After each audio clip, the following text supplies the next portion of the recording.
नमो अरिहन्ताणं नमो सिद्धाणं नमो आयिर्याणं नमो उवज्झायानं नमो लोये सर्वसारूणम्। यह पद्मनंदी पंचविंशति का नामक ग्रंथराज है और इसका प्रथम अधिकार धर्मोपदेशामृत नाम का अपन पढ़ रहे हैं।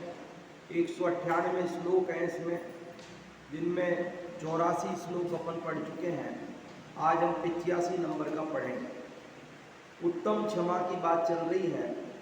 4 श्लोकों में उत्तम क्षमा की बात है। 3 श्लोक तो पढ़ चुके, आज चौथा श्लोक पढ़ेंगे। कल फिर मार्दव की बात चालू होगी, उत्तम मार्दव की बात। उत्तम क्षमा के जो 3 श्लोक अपन ने पढ़े, उनमें पहले में तो ये कहा था कि अज्ञानी बाधा पहुंचाए, चोट करे, मर्म छेदी वचन बोले, नाना प्रकार से परेशान करे, तो भी जो अपने मन को विकृत नहीं करते हैं, उदार शांत बने रहते हैं, उनके उत्तम क्षमा है। और यह उत्तम क्षमा मोक्ष मार्ग में सर्वप्रथम सहायक है। और दूसरे श्लोक में उन्होंने ये कहा कि चाहे मुनि पने रूपी वृक्ष उत्तम गुण रूपी पत्ते, पुष्प, तने आदि से सहित हो, लेकिन जब उसमें क्रोध रूपी दावानल लग जाता है तो वो क्षण भर में ही नष्ट हो जाता है, उसका फल प्राप्त नहीं होता है। और तीसरे श्लोक में उन्होंने कहा कि कोई हमें जो सोचना हो सोचे, हमारे बारे में जो कहना हो कहे, जो करना हो करे, लेकिन हम तो किसी से राग द्वेष नहीं करेंगे, क्योंकि हमारा प्रयोजन आत्मा की शुद्धि करना है। राग द्वेष मैल है। अगर हम राग द्वेष करेंगे तो हमारा आत्मा मलिन हो जाएगा, हमारा उद्देश्य ही विपरीत। और बोले सामने वाला जो परेशान कर रहा है तो वो अपने कर्मों का फल स्वयं प्राप्त करेगा। इस प्रकार 3 श्लोकों के द्वारा क्षमा की बात। और अब ये चौथा श्लोक तो बेजोड़ श्लोक है। ऐसा श्लोक है, ऐसी बात है जैसी बात अभी तक उन्होंने उत्तम क्षमा के बारे में नहीं कही, क्योंकि अंत में जो बढ़िया चीज होती है वो लास्ट में ही आती है। सब बढ़िया से बढ़िया चीज को हम बचा के रख लेते हैं लास्ट में, बाद में।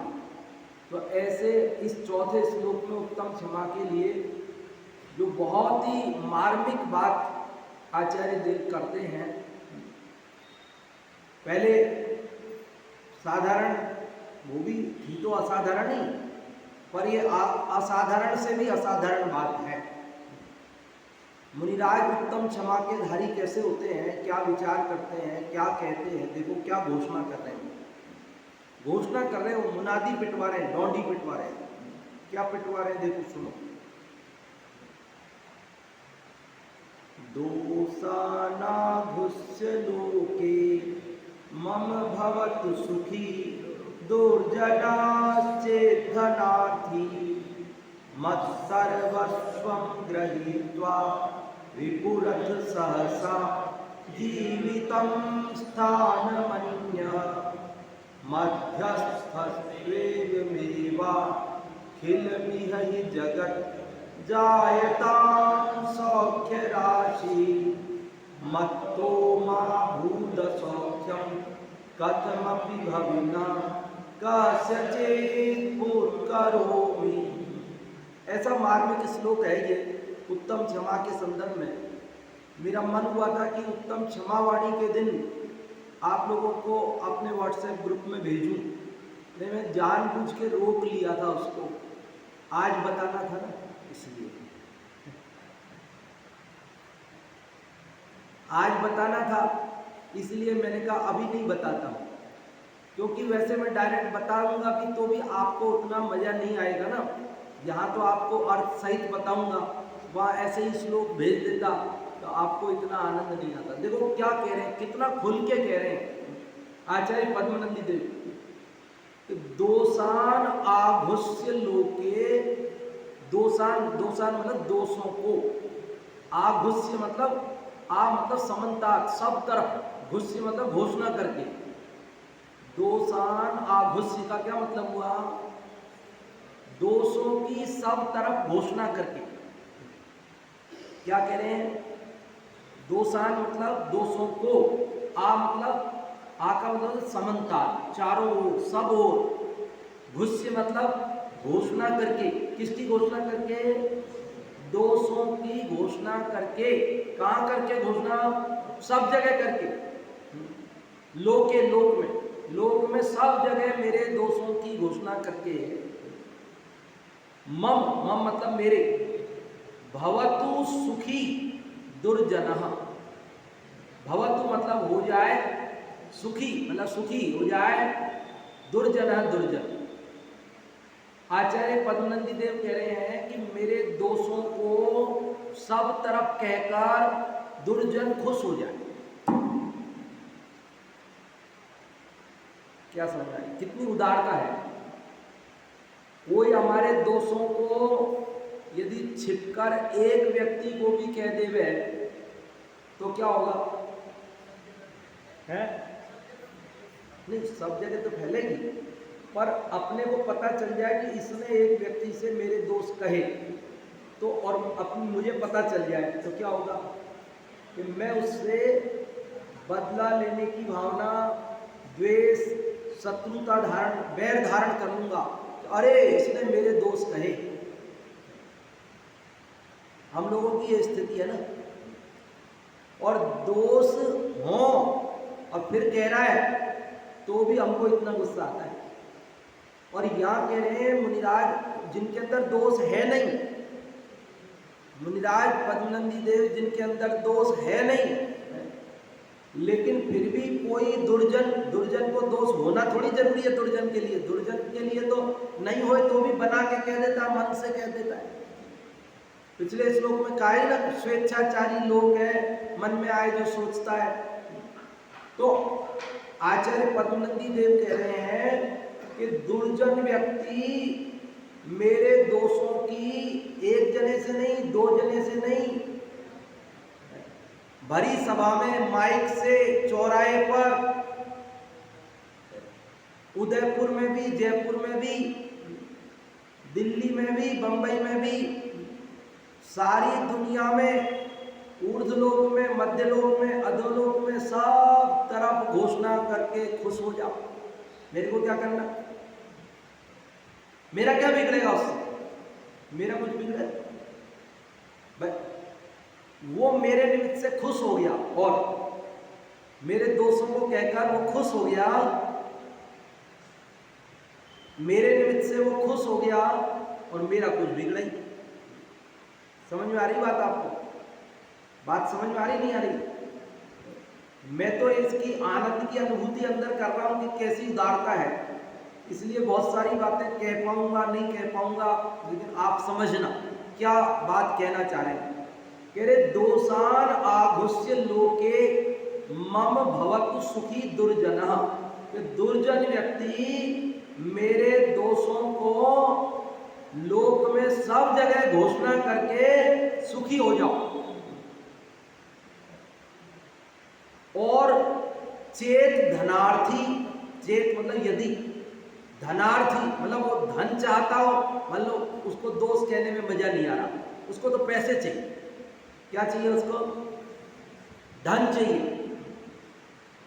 अब मुनिराज के पास तो नहीं है अभी तो वर्तमान में तो, लेकिन यूँ समझो कदाचित होता गृहस्थ दशा में, जब वे गृहस्थ दशा में थे तब धन था ना, धन होता तो कह रहे चेत यदि धनार्थी मतलब धन चाहता हो तो मद सर्वस्वम गृहीत्वा, मत मतलब मेरा, सर्वस्व मतलब सारा का सारा, सब कुछ, गृहीत्वा ग्रहण करके, सुखी भवतु। ये सुखी भवतु लगा लेना, आदि दीपक है, सुखी भवतु लगा लेना, ये हर जगह लगाना पड़ेगा आपको। समझ में आ रही बात? पहली बात क्या कही कि दुर्जन मेरे दोषों को लोक में सब तरफ कहकर घोषणा करके सुखी हो जाए। दूसरी बात यदि वो धन चाहता हो तो मेरा सब कुछ लेकर सुखी हो जाए। मेरा सोना चांदी रुपया पैसा गाड़ी बंगला जो कुछ भी मेरे पास है सब ले लेवे और क्या हो जाए, अपना ले लेवे तो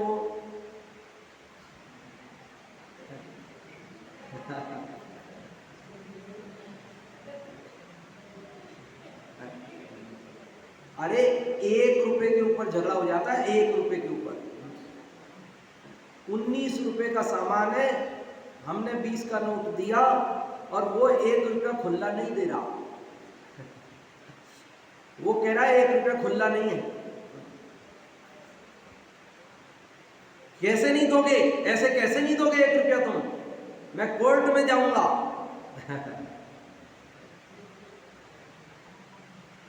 और वो 1 रुपया रख नहीं रहा है, वो खुले नहीं होने से रख नहीं रहा है, वो माचिस की डिब्बी दे रहा है, टॉफी दे रहा है, बस कह रहा है ये 1 रुपया खुला नहीं है तो आप ये ले जाओ, रख नहीं रहा है। तो भी ये कोई बात है, हमें चाहिए ही नहीं, तुम दे रहे हो, ये कोई बात है, हमें 1 रुपया दो। वो कहता है कि खुले लेके आ जाओ। हम कहते हैं ये तुम दुकानदार की जिम्मेदारी है खुले रखने की।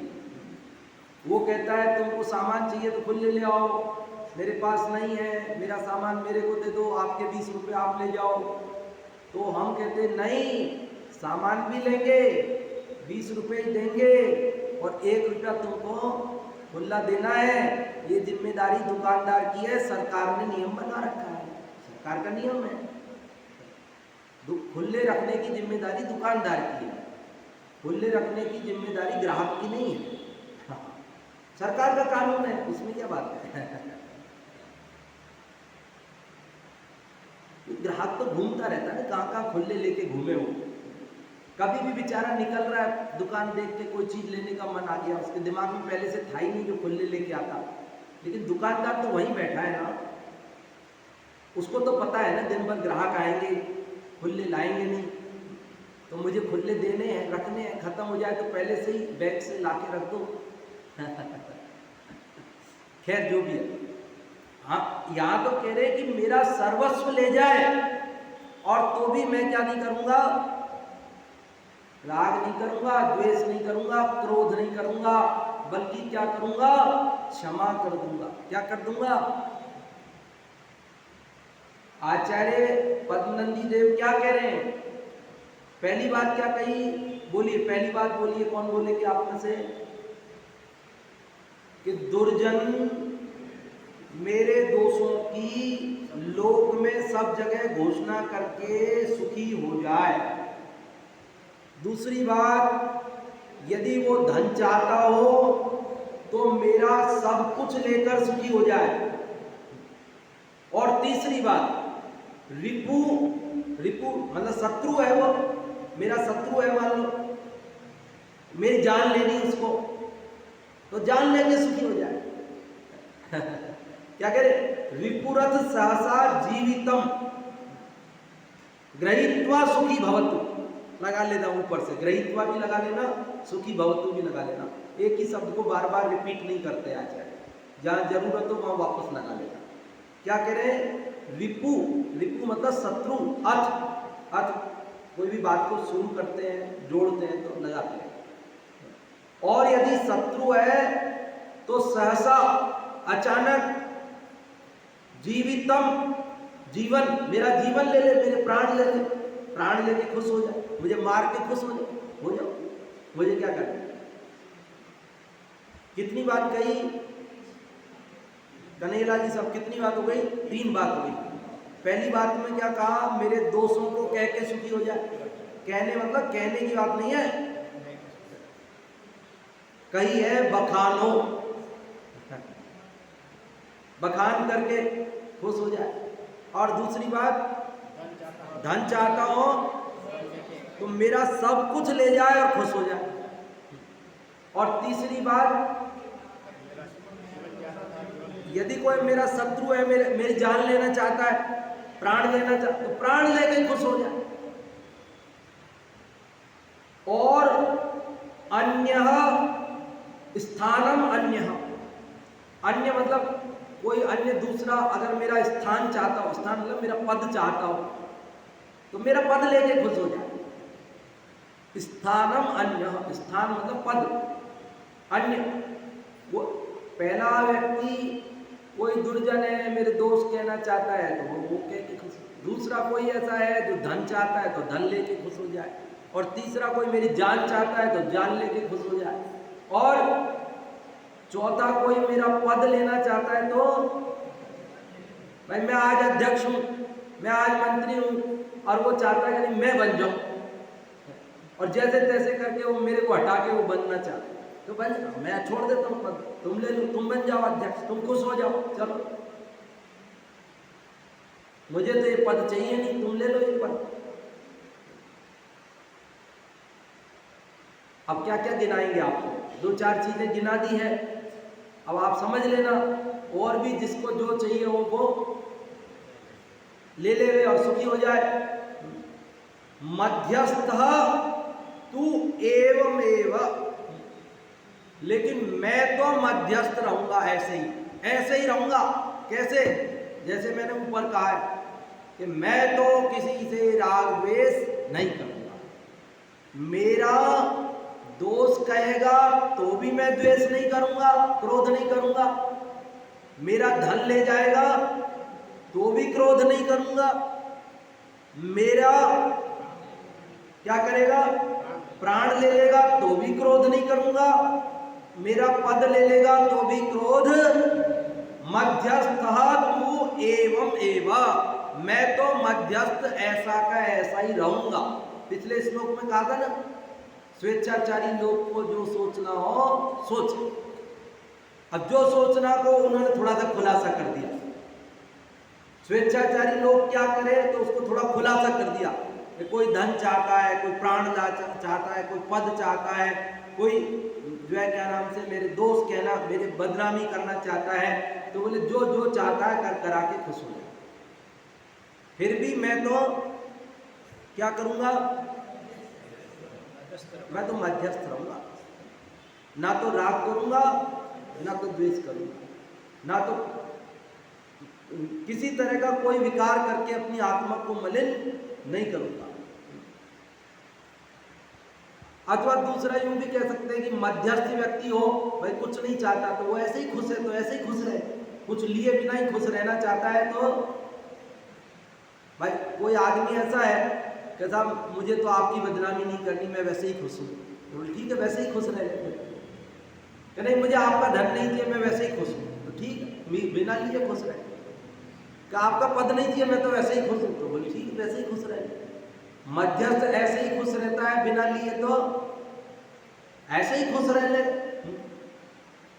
अखिलम इह ही जगत जायताम सौख्य राशि, अखिलम मतलब समस्त, इह यह जगत लोग जायताम हो जाए, सौख्य राशि सुख का ढेर मिल जाए, मतलब इस लोक को सुख का ढेर, ये लोग पूरी तरह सुखी हो जाए, जिसको जो चाहिए जैसे रहना हो जो करना हो कर करा के क्या हो जाए, सब सुख हो जाए, सब सुखी हो जाए।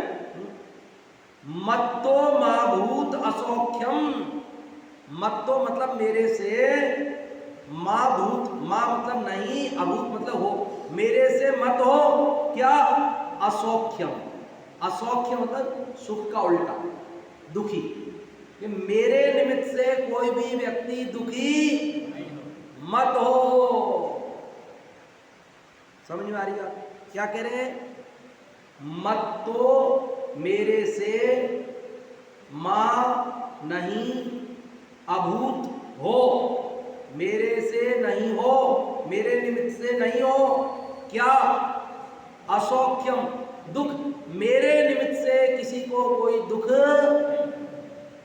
नहीं होवे, कथमपि कैसे भी दुख नहीं होवे, भविना संसारियों को, कोई भी संसारी जीव को मेरे निमित्त से कैसे भी, कस्यचित अपि किसी के भी कुछ भी थोड़ा सा भी तकलीफ नहीं होवे, पूत करोमी, ये मैं पूत करोमी, ये मैं क्या कर रहा हूं, पूत कर रहा हूं। पूत कर रहा हूं मतलब पुकार पुकार कर कह रहा हूं। पूत करोमी मतलब पूत करोमी, मैं ये बात पुकार पुकार कर कह रहा हूं, चिल्ला चिल्ला कर कह रहा हूं, मैं सारे लोक में खुली घोषणा कर रहा हूं। क्या घोषणा कर रहा हूं? कि मेरे निमित्त से किसी भी जीव को कोई तकलीफ नहीं हो, सब सुखी रहो। मेरा धन लेके सुखी होते हो तो धन लेके सुखी हो, पद लेके सुखी होते हो तो पद लेके सुखी हो, प्राण लेकर सुखी होते हो प्राण लेकर सुखी हो, और मेरे दोषों को कहकर सुखी होते, दोष लेकर सुखी, कहकर सुखी हो। जैसे सुखी होते हो वैसे सुखी हो। मैं किसी से क्रोध नहीं करूंगा, मैं तो सबको क्षमा ही करूंगा। कितना विशाल हृदय है, इतना विशाल हृदय जिसका हो गया हो, उसे मुक्ति जाने से कौन रोक सकता? इतने विशाल हृदय वाले जीव को मुक्ति जाने से कौन रोक सकता है? मुक्ति वरमाला लेकर आगे से स्वागत करती है, पधारो पधारो, धन्य हो जाऊं मैं, आप आओ तो। क्यों? क्योंकि ऐसी उदारता, संसार कहता है कि हमें तो इनसे कोई तकलीफ ही नहीं है, मुक्ति कहती है यहां भी कोई तकलीफ नहीं है। संसार के जीव कह रहे तुम मोक्ष जाके क्या करोगे, यहीं रहो, हमें आपसे कोई तकलीफ नहीं है। तो वो मुक्ति कहती है कि तुम यहां आ जाओ तो हमें भी क्या तकलीफ है, तुम यहीं आ जाओ, वहां क्या करोगे रह के, यहीं आ जाओ। समझ रहे? हम ऐसे हैं कि क्रोध करते हैं तो एक जगत हमसे परेशान है। जगत कहता है तुम जाओ यहां से, जाओ यहां से। लोग कहते हैं मर भी तो नहीं जाते मर जाओ, निकल जाओ, मेरी आंखों के सामने से हट जाओ, दूर हट जाओ। मुक्ति कहती है ऐसे आदमी की यहां भी जरूरत नहीं है तो यहां भी मत आना, भूल के यहां मत आना। यहां आओ तो पहले अपनी आदतें सुधार कर आना, यहां आओ तो परम पवित्र होकर आना, यहां आओ तो क्रोध को छोड़कर आना। यहां क्रोधी व्यक्तियों का प्रवेश नहीं है, यहां तो उत्तम क्षमा के धारक संतों का प्रवेश है। तुम उत्तम क्षमा धारण करके आओ भैया। तो कैसी उत्तम क्षमा होती है? क्षमा वाणी के दिन मेरा बहुत मन हुआ कि ये आपको बताऊं, लेकिन कभी तो ऐसा भी मन हुआ कि ऐसे करता हूं, पहले बीच में ये श्लोक ले लेता हूं, बाकी श्लोक बाद में पढ़ेंगे। लेकिन तो कोई बात नहीं, क्रम आएगा जब भी बात करेंगे। लेकिन अब इसको आज क्रम में आना था, कल भी नहीं आना था कल था वैसे तो क्रम इसका, लेकिन फिर कल भी निमित्त ऐसा था अपने पास, तो मैंने कहा इनका लाभ लेते हैं। तो ऐसा सुंदर श्लोक है। मुनिराज की उदारता, जैन मुनियों की उदारता देखो। अपन देखते हैं ना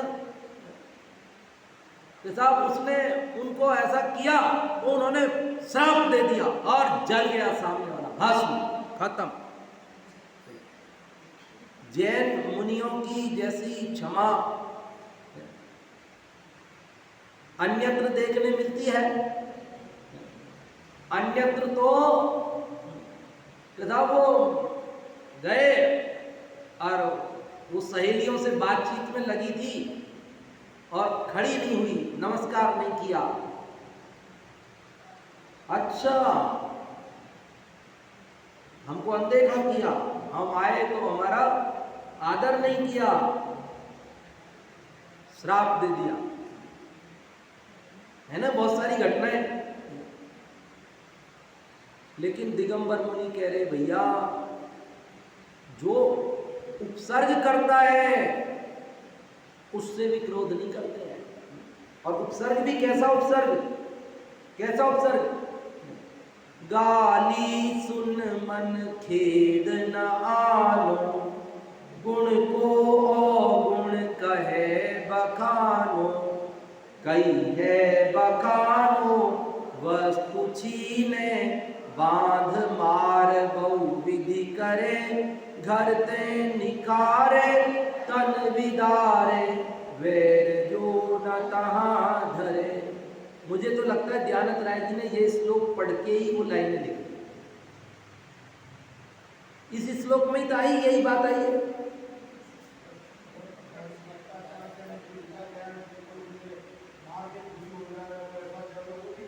यही तो बात है। वो कह रहे गाली सुनमन खेद न आनो, गुण को अवगुण कहे बखानो। पहली लाइन में यही तो कहा कि मेरे गुण तो है लेकिन अवगुण के रूप में सारे लोक में घोषणा करना है, तो कहते हुए बखान कर दे। गुण को अवगुण कहे बखानो, कहिए बखानो वस्तु छीने। तो वस्तु छीने के लिए क्या, धन ले जाए, मेरा सर्वस्व ले जाए। सर्वस्व ले जाए मतलब वस्तु छीने। और फिर कहा ना मेरे प्राण ले ले, तो कह रहे बांध मार बहुविधि करे। बांध मार और घर ते निकारे तन विदारे, वैर जो न तहाँ धरे। मुनिराज वहां वैर धारण, क्रोध तो नहीं करते लेकिन बैर भी नहीं करते। क्रोध तो क्या है, तत्काल गुस्सा आ गया, और बैर में क्या होता है कि गुस्सा तो आया लेकिन मन में रख लिया, बाहर प्रकट करके कहा नहीं। क्यों, अरे मैं मुनि हूं, मैं भी क्रोध करूं, लोग मेरे को निंदा करेंगे, इसलिए मुझे क्रोध नहीं करना चाहिए। इसलिए ऊपर तो दिखावा नहीं किया लेकिन मन में खेद खिन्न हो गए। बाद में देखूंगा, बाद में बदला लेऊंगा, या मन में दुखी हो जाए, तो ये भी बैर भाव है। मुनिराज ऐसा, अच्छा आप सोचो तो सही, आखिरकार जैन मुनिराज ऐसे कैसे सोचते होंगे? हमारे मन में तो ऐसे विचार नहीं आते, हमारे मन में तो विपरीत विचार आते हैं, और उनके मन में ऐसे विचार आते। तो वो ऐसा कैसे, जैसे पूछते क्यों भैया तुम किस चक्की का आटा खाते हो?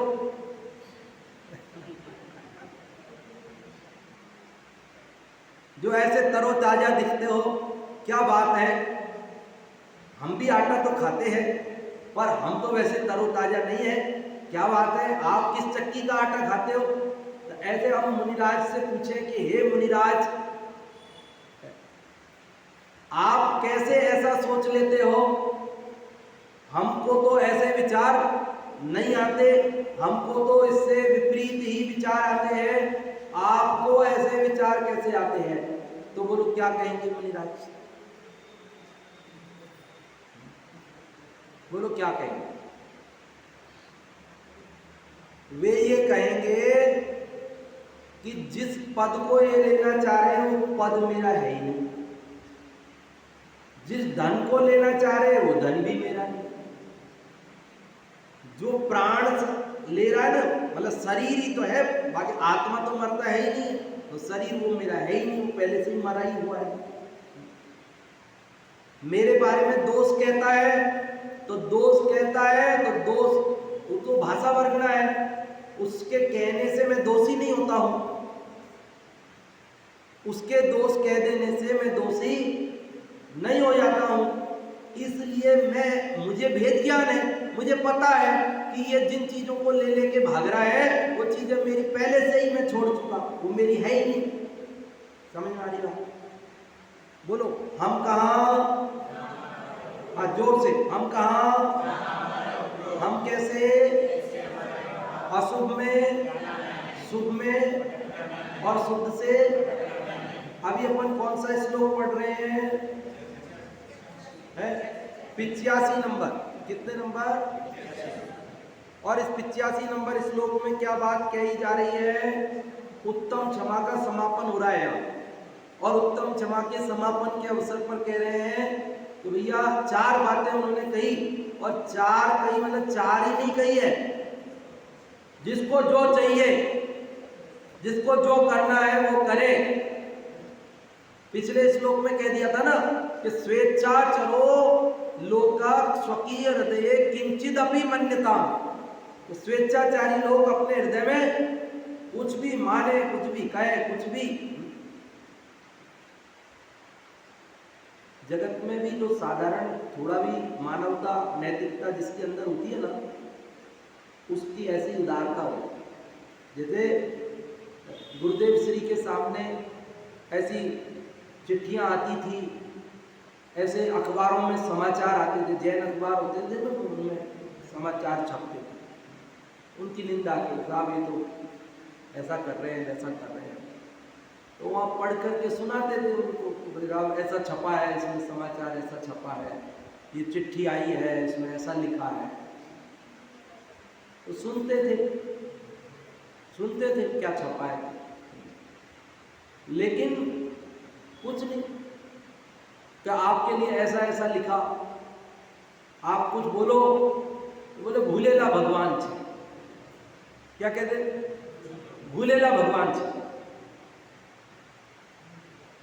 द्वेष नहीं हुआ कि ऐसा कैसे हमारे बारे में लिखते हैं, ऐसा कैसे हमारे लिए चिट्ठी लिखते हैं, हम भी उनको जवाब देंगे।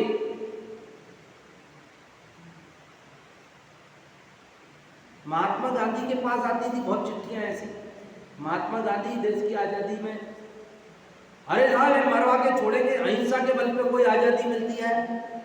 वो अंग्रेज हमारे आदमियों को गोलियों से भूने जा रहे हैं और ये है कि अहिंसा का गीत गाते हैं। चोरा चोरी कांड हुआ था ना, गांधी जी ने आंदोलन बंद कर दिया, छोड़ दिया, तो नहीं ये हिंसा हो गई, मैं नहीं आगे कर। लोग बहुत नाराज हुए, तब वो हमको मार रहे हैं, हमारे युवाओं को मार रहे हैं, और आप कहते हो हिंसा नहीं करो। बहुत उनके लिए गंदी गंदी गालियां और गंदे गंदे शब्द आज भी कहे जाते हैं। लेकिन देखो महात्मा गांधी, एक का भी उल्टा जवाब नहीं दिया उन्होंने, किसी को पलटकर कड़क शब्द नहीं बोले, लिखे कुछ नहीं। और उस चिट्ठी में से जैसे 4 पेज की चिट्ठी लिखी ना, तो आलपिन लगी रहती थी, तो वो आलपिन निकाल करके, तो वो आलपिन कुशन होता है डिब्बी, उसमें डाल देते और वो नदी में डाल देते। तो बोले आपने ये पढ़ा इसमें, तो बोले इसमें जो काम की चीज थी वो मैंने ले ली। इस चिट्ठी में काम की चीज थी एक आलपिन, वो मैंने रख ली मेरे पास, अब ये काम की है नहीं, तो मैंने जो काम की चीज थी वो ले ली मैंने। इसमें आलपिन काम की है, दोबारा काम आ जाएगी ना, तो वो मैंने ले ली। थोड़ी भी नैतिकता जीव में होवे तो ऐसी उदारता होती है। बहुत सारे महापुरुष हैं, अब मैं भी सबके बारे में नहीं जानता ना, इसलिए एक आध जो दिमाग पे आ जाते हैं वो नाम बता देता हूँ। बाकी ऐसे बहुत महापुरुष हुए, बहुत महापुरुष हुए, जैनों के ही नहीं, सब धर्मों में हुए, सब जगह हुए। ऐसा नहीं कि सबने श्राप ही दिए, बहुत सारे महात्मा हुए जिनके ऊपर खूब उपसर्ग किए गए, अन्य मत वालों के ऊपर भी, लेकिन उन्होंने भी माफ कर दिया, उन्होंने भी उन पर क्रोध नहीं किया। तो ऐसी उदारता, ऐसा क्षमा भाव काश हमारे जीवन में आ जाए तो हम निहाल हो जाए, और वो पूरा नहीं आ सके तो कम से कम कुछ अंश भी आए तो अवश्य हमारी जो एक क्रोध की अग्नि से हम दुखी हैं, वो दुख हमारा कुछ तो कम हो। लेकिन ये तभी संभव है जब हम इन सब चीजों से भिन्न अपने को आत्मा स्वीकार करें, तब जाकर के ऐसी शांति आएगी, तब ऐसा क्षमा भाव आएगा। जब तक हम समझेंगे शरीर में हूँ, ये स्त्री पुत्रादि धन दौलत मेरे हैं, तो फिर जो छेड़खानी करेगा तो क्रोध तो आएगा। लेकिन जब हम समझेंगे कि ये मेरा कुछ है ही नहीं, तो फिर कोई छेड़खानी करेगा तो फिर कोई क्रोध नहीं आएगा। हिंदी वाला पढ़े, टाइम हो रहा है। दुर्जन होए सुखी मम दोषों को दुनिया में घोषित कर, धन लोभी सर्वस्व ग्रहण कर, बैरी मम जीवन लेकर, मध्यस्थ गहे मेरी पदवी सब, जीव जगत के सुखी रहे।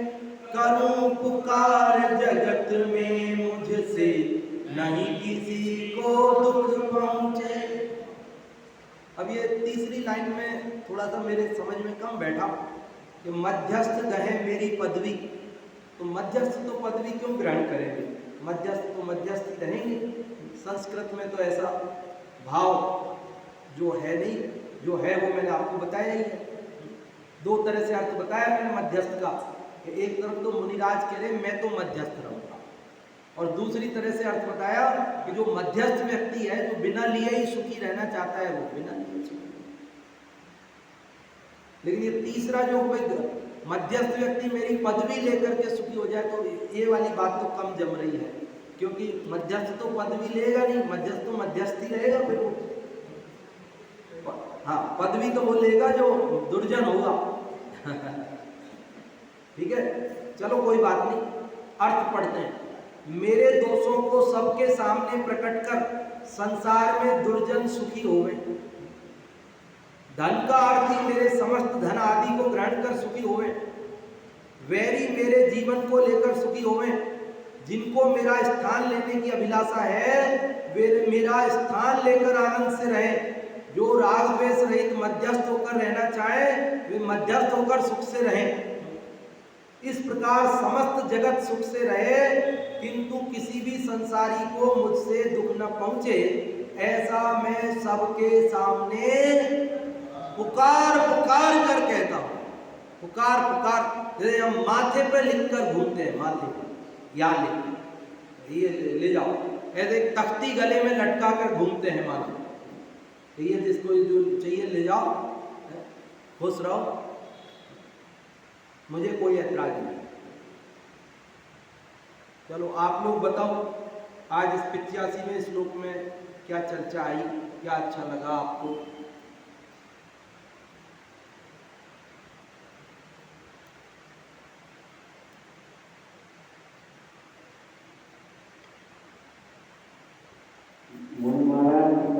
कर कह रहे हैं कि दुर्जन व्यक्ति चाहे मेरा दोषों को रोक में सब तरफ कहकर सुखी हो जाए, और अब धन चाहता है तो मेरा सब धन ले लेके सुखी हो जाए, और शत्रु अगर मेरा जब प्राण लेना चाहे प्राण ले ले, चाहे मेरा पद भी ले ले, मैं मध्यस्थ रहूँगा और राग देख रही जब मैं सब सुखी रहे।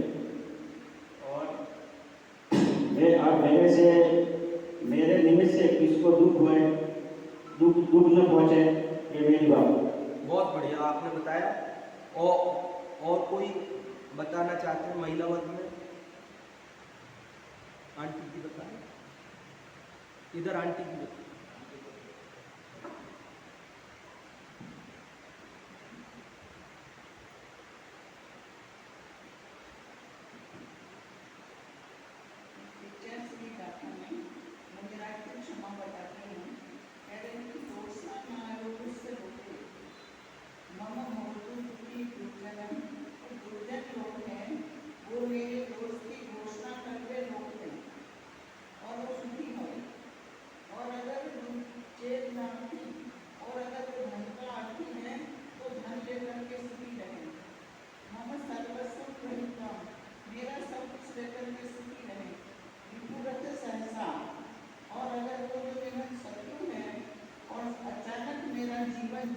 जीवन लेना चाहता है, प्राण लेना चाहता है, तो मेरा प्राण लेकर के भी सुखी रहे। स्थानामन्य है, और मेरी जो पत्नी है वो लेकर के भी अगर वो सुखी रहना चाहते हैं तो सुखी रहे। मध्यस्थ कमेव एवा अखिलम ही जगतम, और मध्यस्थ रहकर के भी वो, अगर इसमें दो अर्थ बताएं कि मध्यस्थ, मैं मध्यस्थ रहूँगा ताकि अखिल जो सारा जगत के जीव हैं वो जायता सुख की राशि, उनको सुख का समूह यानी ढेर सारा सुख की प्राप्ति हो। और ये भी बताया कि अगर कोई मध्यस्थ है तो राग द्वेष रहित रहकर के वो सुखी रहना चाहते हैं तो उससे भी वो सुखी रहे। मत्तो आभूति सुख्यम, मतलब मेरे कारण से किसी को असौख्य मतलब दुख नहीं हो, अतः भी भविना किंचित भी दुख नहीं हो, कश्चित पुकारोमि, यह मैं पुकार के कहता हूँ। बहुत बढ़िया आंटी जी ने हर शब्द का अर्थ बताते हुए व्यवस्थित बताया। बहुत बहुत धन्यवाद। और अब अपन अगले श्लोक की चर्चा कल करेंगे, जिसमें उत्तम मार्ग धर्म प्रारंभ होगा।